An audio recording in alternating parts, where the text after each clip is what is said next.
आज से शहाबुद्दीन साहब को नहीं मानता हूँ। मैं तो सब जगह बोलता हूँ, पार्टी में जब नहीं भी था तब भी मैं बोलता था कि हमको शहाबुद्दीन साहब का आत्मबल चाहिए। जो उनका आत्मबल के बारे में मैं पढ़ा, जब मैं पहली बार पार्लियामेंट के एनेक्सी में मैं गया, तो विकास पुरुष के नाम से एक लिस्ट लगा था।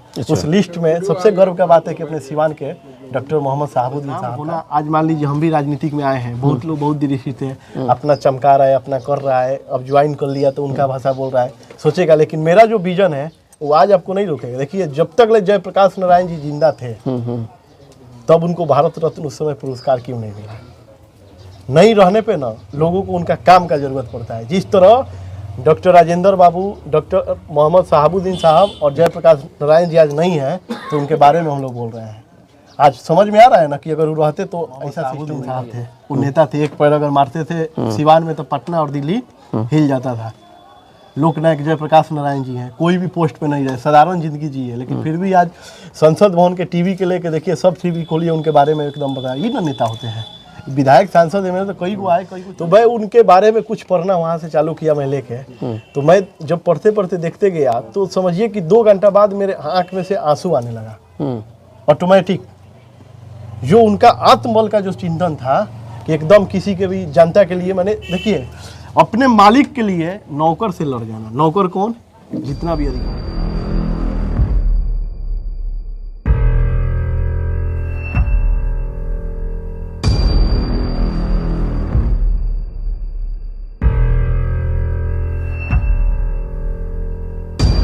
हमारे साथ एक उभरते हुए नेता हैं नीतीश द्विवेदी जी।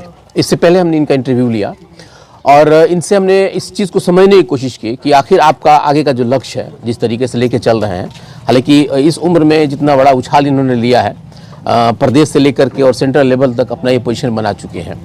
लेकिन आज जब इन्होंने प्रेस कॉन्फ्रेंस किया और इन्होंने कहा कि अब मैं वीआईपी पार्टी यानी कि वीआईपी का मेंबर होने जा रहा हूँ और उस वीआईपी पार्टी का सदस्य बन करके आगे क्या कुछ इनका करना है, इन सारी चीज़ों को हम समझना चाहते हैं। बहुत स्वागत है आपका जी। सबसे पहले यस 24 देखने वाले जितने भी देवतुल्य दर्शक हैं, मैं उनको प्रणाम करता हूं और आपको भी दिल के गहराइयों से धन्यवाद करता हूं। बिल्कुल बिल्कुल।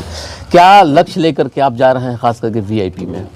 देखिए, मेरा तो लक्ष्य है सिर्फ समाज सेवा करना, और समाज सेवा करने के लिए राजनीतिक मंच में तो अभी बताया ही, तो राजनीतिक मंच बहुत जरूरी होता है। और वीआईपी देखिए, कभी भी आदमी को अगर सामाजिक सेवा करना है तो बहुत सारा पार्टियां हैं, तो किसी भी एक बैनर का होना बहुत जरूरी है। किसी भी एक पार्टी का विचारधारा का सपोर्ट करना बहुत जरूरी होता है, क्योंकि उससे सपोर्ट से लगेगा कि आप क्या सोच रहे हैं, आपका करने का तरीका क्या होता है। बाकी तो देखिए, हर इंसान में एक अपना खूबी होता है एक, तो उस हिसाब से मैं अच्छाई के साथ मैं अपना पार्टी को चालू करना चाहता हूं। आपने कहा कि मैं समाज सेवा करने के लिए, क्योंकि समाज सेवा तो पहले से भी कर रहे हैं आप, अभी भी कर रहे हैं, तो समाज सेवा करने के लिए जरूरी है कि पार्टी ही पकड़े हम, या कुछ अपनी एक अलग पहचान बनाने के लिए? देखिए, अपना जो भारत देश है लोकतांत्रिक देश है, और लोकतंत्र में ये सब पार्टी आते हैं, और समाज सेवा करने का राजनीतिक मंच से बड़ा कोई मंच नहीं होता है, और मैं उसी मंच पे आके कार्य को करना चाहता हूँ। तो वीआईपी को ही क्यों चुना आपने? क्योंकि अभी तो राजद था, जेडीयू है, भाजपा है, जब भी नया पार्टी आ गया जनसुराज, चूंकि ज़्यादातर उसका उभार निकला हुआ है, वो लोग उसके तरफ जा रहे थे, तो आप वीआईपी की तरफ चले हैं, क्या सोच करके? क्या उसकी विचारधारा को प्रभावित किए हैं, मतलब कहा जाता है या कुछ और देख करके? देखिए, कहा जाता है कि हमेशा भीड़ सही दिशा में नहीं जाती, कभी कभी अलग दिशा। देखिए, भीड़ के सिस्टम, देखिए भीड़ के साथ तो सब लोग चलते हैं, एक अपना। देखिए, मेरा एक सोच ये है कि छपरा, सिवान, गोपालगंज अगर कार्य का अगर क्षेत्र बने, कोई एक ऐसा नेता बता दीजिए। देखिए, विधायक हैं, सांसद हैं, ये बात आप भी जानते हैं, लेकिन छपरा, सिवान, गोपालगंज में कोई एक नेता नहीं है। हमको नेता बनना है, राजनीतिक नहीं करना है, हमको समाज का सेवा, हमको शासन नहीं सेवा करना है। नेता नहीं, नेता तो बहुत सारे लोग हैं, युवा नेता कहिए या फिर और कुछ अलग करना चाहते हैं उसमें कहिए, नेता तो बहुत सारे लोग हैं। नेताओं की तो दर्जन को मतलब तांता लग गया है सिवान सहारनपुर मंडल को देखा जाए तो पूरा। नहीं, नेता देखिए, नेता बहुत अलग चीज होता है। तो आप नेता किसको मानते हैं पहले बताइए? नेता मैं डॉक्टर राजेंद्र बाबू को मानता हूँ। मोहम्मद शहाबुद्दीन साहब थे, वो नेता थे, एक पैर अगर मारते थे सिवान में तो पटना और दिल्ली हिल जाता था। लोकनायक जयप्रकाश नारायण जी हैं, कोई भी पोस्ट पे नहीं रहे, साधारण जिंदगी जी है, लेकिन फिर भी आज संसद भवन के टीवी के लेके देखिए, सब टीवी खोलिए उनके बारे में एकदम बताया। ये ना नेता होते हैं, विधायक सांसद है, तो कई को आए कई को चले गए, तो रास्ता है।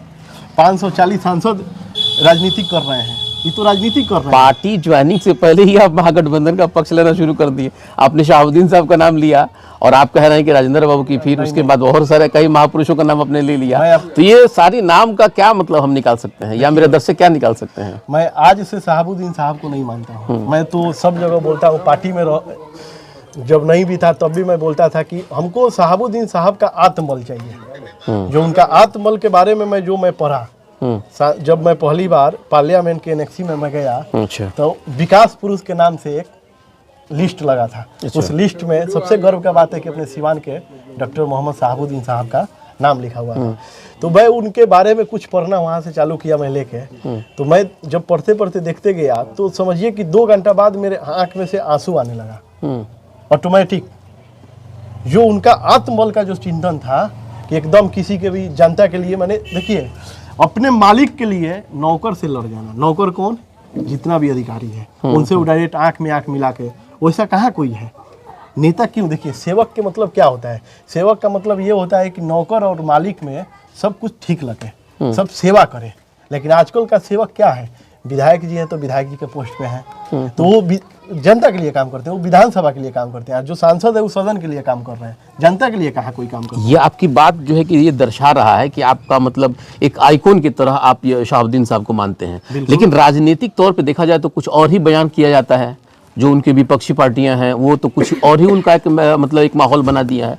तो इसको क्या लेकर के, क्या मन में कभी आपको लगा कि नहीं ये गलत हो रहा है? चूंकि आपने उनका अनेक्सर पढ़ लिया है तो आपको लगता है कि नहीं एक ऐसा व्यक्ति है जिसने अपने लिए मतलब नौकरों से लड़ा, मतलब साहब के लिए नौकरों से लड़ा। आपको क्या लगता है जब लोग नैरेटिव मतलब उनके बारे में बताते हैं? तो मैं एक बात बता दूं, एक भाई साहब हमारे साथ दिल्ली में बैठे थे, और दिल्ली में बैठे क्या बोल रहे हैं कि देखिए माननीय मोदी जी का, जो अपने देश के प्रधानमंत्री हैं, उनके भाई ऐसी करते हैं, उनके भाई जो हैं पेट्रोल पे तेल भरते हैं। वो हमसे बोल रहे थे, हम सुन रहे थे। हम बोले कि अभी मैं 10 लाख रुपया आपको दूंगा, आप हमको दिखा दीजिए चल के कि उनके भाई पेट्रोल के पंप भर रहे हैं। तो देखिए जो नहीं जानता है वो बदनाम करने, देखिए बदनाम होना। आज मान लीजिए हम भी राजनीतिक में आए हैं, बहुत लोग बहुत दृष्टि थे, अपना चमका रहा है, अपना कर रहा है, अब ज्वाइन कर लिया तो उनका भाषा बोल रहा है, सोचेगा। लेकिन मेरा जो विजन है वो आज आपको नहीं रोकेगा। देखिए जब तक ले जयप्रकाश नारायण जी जिंदा थे तब उनको भारत रत्न उस समय पुरस्कार क्यों नहीं मिला? नहीं रहने पे ना लोगों को उनका काम का जरूरत पड़ता है। जिस तरह डॉक्टर राजेंद्र बाबू, डॉक्टर मोहम्मद शहाबुद्दीन साहब और जयप्रकाश नारायण जी आज नहीं हैं, तो उनके बारे में हम लोग बोल रहे हैं। आज समझ में आ रहा है ना कि अगर वो रहते तो ऐसा सिस्टम नहीं रहता। एक युवाओं की बात हम अभी आपसे करेंगे, चूंकि आप एक युवा हैं और बहुत सारे ऐसे युवा हैं जो राजनीति में आना चाहते हैं, परिश्रम भी कर रहे हैं। बहुत सारे लोग हैं कि झंडा और दरी बिछाना का मतलब बहुत सारी बातें होती हैं, लोग करते भी हैं युवा। लेकिन जब मौका मिलता है उनको आगे लाने के लिए तो उनको पीछे कर दिया जाता है। खैर आप तो उसमें से खुशकिस्मत हैं जो कि आप अगली पंक्ति में बैठे हुए हैं, लेकिन आपकी तरह बहुत सारे ऐसे हैं जो कि पिछले पंक्ति में। उन लोगों के लिए क्या सोचते हैं? देखिए अब कोई युवा किसी के लिए झंडा नहीं उठाएगा अगर मेरा बात मानेगा और मेरे मार्गदर्शन पे चलेगा। तो आप खुद देखिएगा। देखिए शुरुआत तो जरूर अभी हुआ है, लेकिन 5 साल तक ऐसा होगा कि वो एक एक युवा अपने हक का लड़ाई लड़ेगा। वो सिर्फ अपने लिए स्टैंड अप लेना चालू करेगा।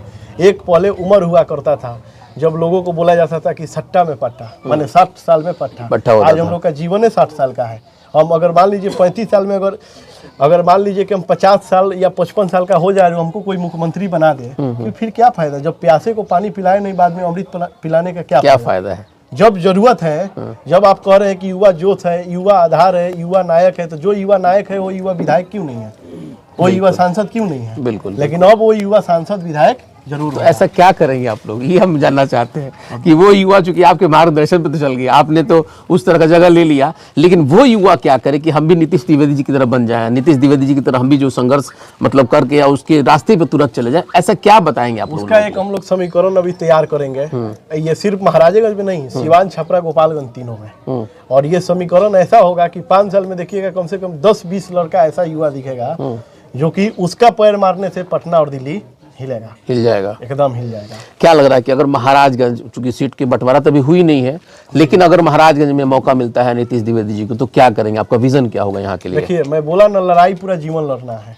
जब मैं आ गया हूँ राजनीतिक में तो पीछे कभी नहीं, लड़ाई तो पूरा जीवन तो लड़ा। अभी भी लड़ाई लड़िएगा कि इंसाफ दिलवाइएगा और उन लोगों के लिए जो लोग आपसे मतलब ये रखते हैं कि अपेक्षा कि हम सब कुछ काम कर सके। लड़ाई किसके, लड़ाई लड़ेंगे तो सेवक बनेंगे, शासन करेंगे नहीं, सेवा करेंगे। तो सेवा जब करेंगे तो इंसाफ उनसाफ सब उसके अंदर आएगा। तो हम बोलिए दिए आपको कि शासन करने के लिए नहीं, हम सेवा करने के लिए आए हैं। अच्छा, अभी बिहार युवाओं के अगर नज़र से, आपकी नज़र से हम देखें तो बिहार की छवि क्या लग रहा है? जैसे कि प्रशांत जी कहते हैं कि बिहार बिल्कुल 70 साल में कुछ नहीं बदला है, यहाँ भी आज भी बेरोजगारी है, पलायन है, भ्रष्टाचार है, मतलब बहुत तरह के एक तरह से नेगेटिव आज भी बना दिया गया है बिहार को लेकर के। क्या लगता है कि अब वो चीज़ें बिल्कुल सही हैं तो उसको दुरुस्त किया जाएगा कि नीतीश जी के राज में बहुत कुछ बदल चुका है? देखिए, नीतीश जी के राज में बदलता नहीं है समाज और सिस्टम। नीतीश जी कहाँ कहते हैं कि आप धोती मत पहनिए, बोलते हैं कि आप धोती मत पहनिए। आप हमारे साथ चलिए, साउथ में अभी हम गए थे 5 महीना पहले, तो उन लोगों का जो पहनाव है वही पहनाव है, जो उन लोगों का इडली डोसा खाना है वही खाना है। लेकिन आप हमारे साथ चलिए, महाराज को घुमा के कोई लिट्टी चोखा हमको खिला दीजिए, नहीं मिलेगा। हम लोग अपना संस्कार सभ्यता बोल चुके हैं। हम लोग को तो शुरू में जयप्रकाश नारायण जी मिले थे, जबकि अभी तक ले तो कम से कम 10 जयप्रकाश नारायण जी होना चाहिए। बिल्कुल। आज जब मैं होश संभाला तो मैं किताब में पढ़ता हूँ कि हमारे यहाँ के जयप्रकाश नारायण जी थे, और जब मैं होश संभाला तो प्रधानमंत्री कहाँ के, तो गुजरात के, राष्ट्रपति कहाँ के, उड़ीसा के, कम से कम 10 जयप्रकाश नारायण जी। तो आखिर में मान लीजिए कि इसमें नीतीश बाबू का कहाँ गलती है? नीतीश बाबू चाहते हैं कि नहीं करे? नीतीश बाबू देखिए, सत्ता के और सिस्टम देखिए, सत्ता संपत्ति कभी सुख नहीं देता है।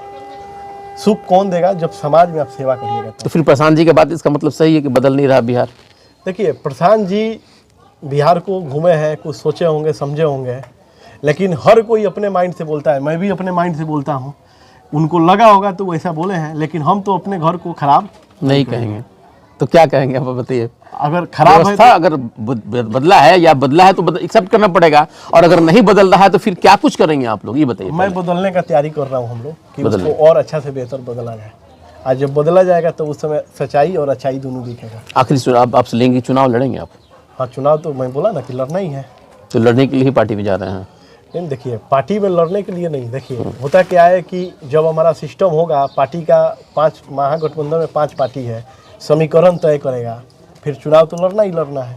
ये तो उनसे बातें हुआ है कि लड़ना है। बिल्कुल। जनता से क्या अपील करेंगे आप? जनता से अपील यही करेंगे कि देखिए, आप लोग तो एक नेता नहीं, हमको बेटा मानी है, और मैं तो दौड़ने आया हूँ, सिर्फ आप लोग रास्ता बताते रहिए, फिर देखिए ना, हम एकदम मंजिल तोड़ देंगे, जहाँ जाना होगा वहाँ पहुँचेंगे। बिल्कुल। तो ये नीतीश द्विवेदी जी थे, हालांकि एकदम बिल्कुल उभरते हुए नेता हैं, और बात इनका बिल्कुल आपने सुना बहुत ही बेबाकी से, और हमको नहीं लग रहा है कि किसी बात का मतलब इनके पास उसका मतलब कुछ तोड़ मड़ोड़ करके नहीं, बल्कि बिल्कुल सीधा सपाट बात कर रहे हैं। अब देखना है कि चुनाव जब आ रहा है या पार्टी जब भी ज्वाइन कर लेते हैं उसके बाद क्या कुछ इनका रंग होता है। फिलहाल ये देखना सबके बस की बात है। फिलहाल देखते रहिए, अब बनते रहिए हमारे साथ। आप देख रहे थे S24 न्यूज़, इसके लिए आपको बहुत बहुत धन्यवाद।